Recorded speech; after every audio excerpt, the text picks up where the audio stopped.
All right, so I'm going to go ahead and just go back one on this.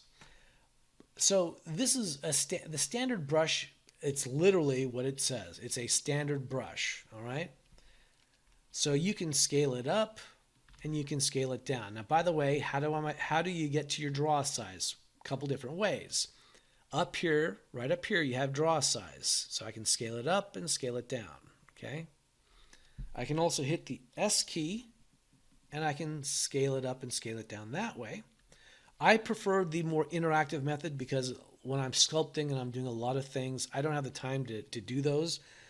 If you use the two keys next to the P key on your keyboard, the brackets key, there's a left bracket and a right bracket. The left bracket scales it down, right bracket scales it up. And I do this on the fly a lot. And believe me, it's such a time-consuming, a time saver. The other ways I find, for me, it's all about the shortcuts. What makes my workflow smooth, quick, and efficient?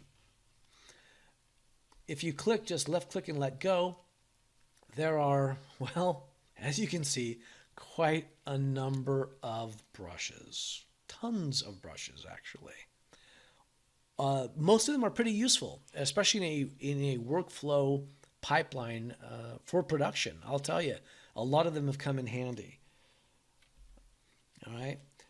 The B key toggles your brushes on and off. Okay. If you hit your C key, once that's done, it'll bring up all your brushes that are C's. If you do the D's, go B, D. That's all of them that are the D's. You could say B, T, and these are all the ones that are T. All of these have, it's a nice, wonderful system that's gives you your brushes in an alphabetical system. And if you learn where your brushes are, if they're going to be like the damn standard, for instance, if I do the BD, damn standard is S. All right, so I can go back here, BDS, and you can see my icon just changed. I am now at the damn standard. The damn standard has a particular stroke and a particular alpha to it. All right. So it's one of those things that comes in handy. There are a number of good brushes. You will find that you will tend to use, I know for me, I use about 10 brushes consistently. They're ones that I just use and I know really well. I can do pretty much everything I want to be able to do with those brushes. Damn standard is certainly one of them. Clay buildup is another one of them. Again, it'll do your past ones just like on the matte cap. The past brushes you've brought up just to test out, they'll put in the top here to make it easy for you. Clay buildup is another one of those where it's literally, let's change this matte cap real quick. We'll go for the red wax. Or there we go. Let's go back for our B and clay buildup.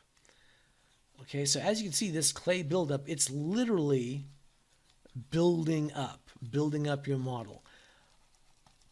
I'll tell you, this clay buildup, I think it's probably one of my most favorite brushes. I do almost everything with building up slowly, building up slowly, building up slowly. And then if I hold my shift key down, I can smooth that out. All right. So just sculpting across, I can do this, and then of course smooth it up. If I want to dig into this model, the inverse, ZBrush will generally give you a positive. When you're sculpting, it'll give you a positive effect on your model, okay? Meaning it embosses on it. If you want to deboss or gouge out, you hold the Alt key down. And now you can see, check that out. Now I can dig right into that model, all right? Again, I can smooth this out. Again, of course, I can go to my timeline. Now you'll notice because I've done quite a number of steps, and every time you make a single stroke, that's another timeline. That timeline before was very wide bar, but you notice it's very small now. But I can now go back in, go, no, go back. Boom. And I'm clean again.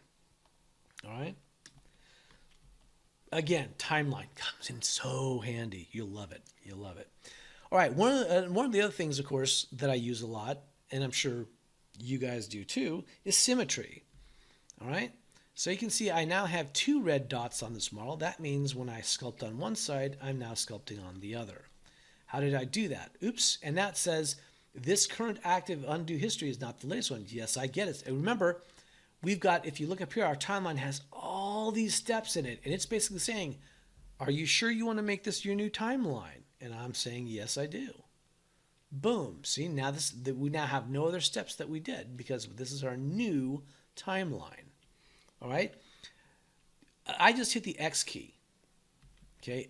As you can see, I'm back down to 1. If I hit the X key, I'm down to back to 2, and I can sculpt on both sides. All right. Again, I can hold my Shift key and smooth that up. All right. Now, you can go up to your transform palette, go to activate symmetry, and here you can see X is on. Any one of these buttons that is obviously orange, that means that's the active one. Now, if I had a model, if this model was geared towards the y-axis as being the center point, then I could go to transform. Instead of X, I can go Y, or of course the Y key. On the Z, I could go to the Z key. All right. Generally, I know most of my models are on the X, so it tends to be just the X. All right. So again, very handy. By the way, just to show you something really quickly, I'm going to hold my mask key, which is Control. I'm just going to create a mask. And now I can go ahead and sculpt around. Again, this is what we talked about earlier, that the fact that you can work with masking to sculpt. And again, we will do this far better, far more in depth. But for now, that's just to give you a quick idea. I can clear the mask, just Control and draw a rectangle in the background. All right. By the way, if I click on the brush and I go to my standard brush, the strokes, right now, this indicates that it's a dot stroke. If I just left click and let it go, here's the different actual strokes of the brush that you can create. There's a dot, there's the drag rectangle. That's what we originally got when we drew the model onto our screen. We have a freehand, which is basically what it says. It's freehand. Okay, Control Z. We can do a color spray, which does, you can see this modeling, this effect, almost an animated effect as we're working on the model. Let's try this again. I'm going to go ahead and see. Ooh, okay. Spray, something similar. The drag dot is really interesting. You can literally click, and then you're actually dragging that one deformation around. It's a little circle. You can see I'm actually dragging it around, and I can let it go wherever. Drag rectangle doesn't come in handy for sculpting unless, of course, you have an alpha. If you click the drag rectangle, just left click and let go on the alpha, and ZBrush gives you a whole bunch of alphas to begin with, so you have something to work with, for instance. So I can say grab this one, and I can click and then drag, and as you can see, I can create that kind of shape to it really quickly.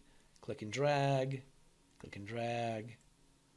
or I can do one right in the center. Click and drag. All right. Clicking the drag rectangle only comes in handy if you're using an alpha. If you're not, you don't need it for sculpting.